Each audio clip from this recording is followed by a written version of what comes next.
welcome to my channel. Today we dive deep into the remarkable story of England, a tale of warriors and kings, of empire and revolution, of hardship and glory. This is not just a history lesson, this is a journey through time. Let's explore how England, a relatively small island, became one of the most powerful and influential nations in human history. Our journey begins in the distant mists of prehistory. Long before the Romans, long before kings and queens, England was home to ancient peoples who left their mark in mysterious monuments like Stonehenge. These Neolithic communities farmed the land, hunted animals, and gathered food in the forests and river valleys. As the Bronze and Iron Ages followed, Celtic tribes took root, constructing hill forts and practicing polytheistic religions led by Druids.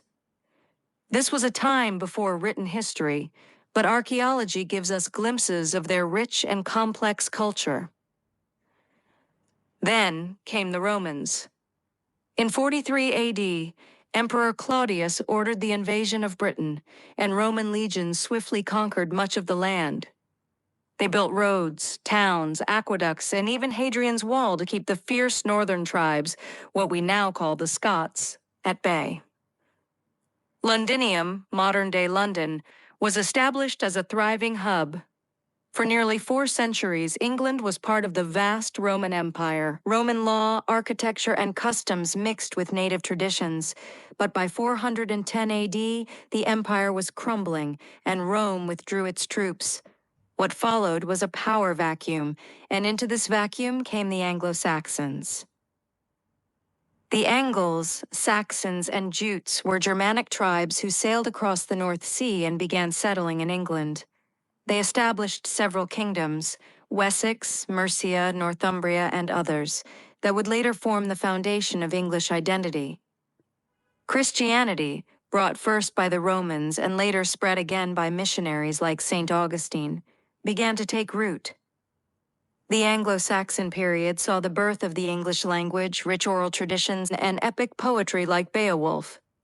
But just as these kingdoms began to flourish, a new threat emerged from the north.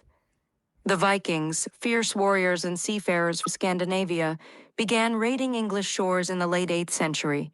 Monasteries were looted, towns were burned, and terror spread. Eventually, many Vikings stayed and settled, carving out their own territory known as the Danelaw.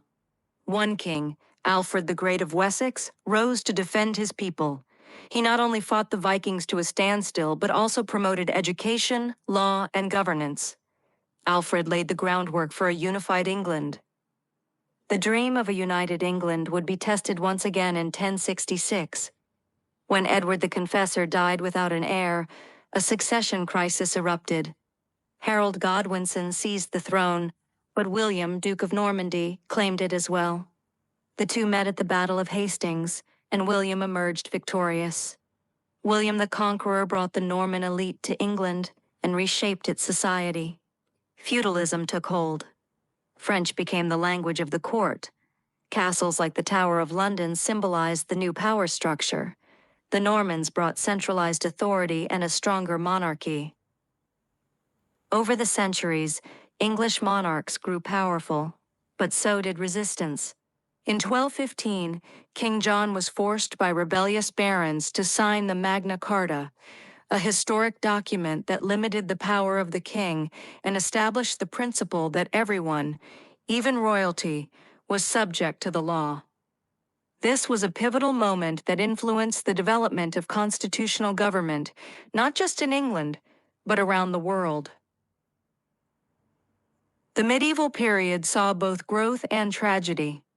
England fought the 100 Years' War against France, a long and exhausting conflict that saw the rise of figures like Joan of Arc and the Black Prince.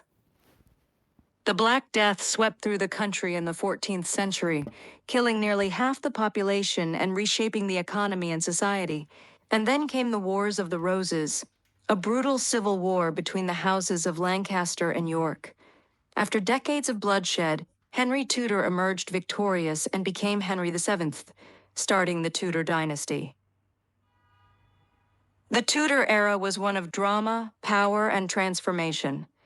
Henry VIII, known for his 6 marriages, broke from the Roman Catholic Church and established the Church of England.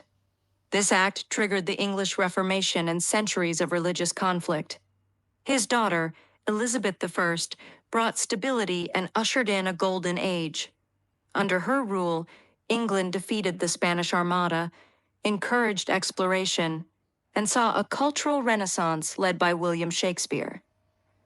The 17th century brought civil war. Tensions between King Charles I and Parliament over money, religion, and royal authority exploded into conflict. The English Civil War ended with Charles's execution, a shocking moment that saw a king tried and beheaded by his own people. For a time, England was a republic led by Oliver Cromwell. After Cromwell's death, the monarchy was restored, but things would never return to the old ways. The Glorious Revolution of 1688 saw the Catholic King James II overthrown and replaced by his Protestant daughter Mary and her husband William of Orange. This bloodless revolution confirmed the supremacy of Parliament and set England firmly on the path of constitutional monarchy. The 18th century witnessed the union of England and Scotland into Great Britain and the beginnings of the Industrial Revolution. The Industrial Revolution transformed England. Towns became cities, factories replaced farms, and steam power drove an age of innovation. England became the heart of a global empire stretching across continents. The Victorian era, named after Queen Victoria, was marked by immense pride, imperial expansion, and social reform, but also by deep inequality, poor working conditions, and struggles for the rights of women and workers. The 20th century brought war and change. England played key roles in both world wars, emerging victorious but forever altered. After World War II, the empire rapidly decolonized. At home, the creation of National Health Service transformed society. Immigration from across the Commonwealth brought new cultures and diversity. England became a modern, multicultural nation, but also one dealing with its imperial past and its evolving place in the world. In the 21st century, England faces new challenges and opportunities. Brexit, Britain's withdrawal from the European Union, has redefined its political and economic landscape. Debates over identity, independence, and global responsibility continue. Yet, England remains a nation of innovation, culture, and resilience. From ancient stones to global stage, England's story is one of survival, reinvention, and influence. Its history lives in its people, its cities, and its enduring legacy around the world. Thank you for joining me on this journey. If you found this documentary insightful, don't forget to like, comment, and subscribe for more in-depth stories from history.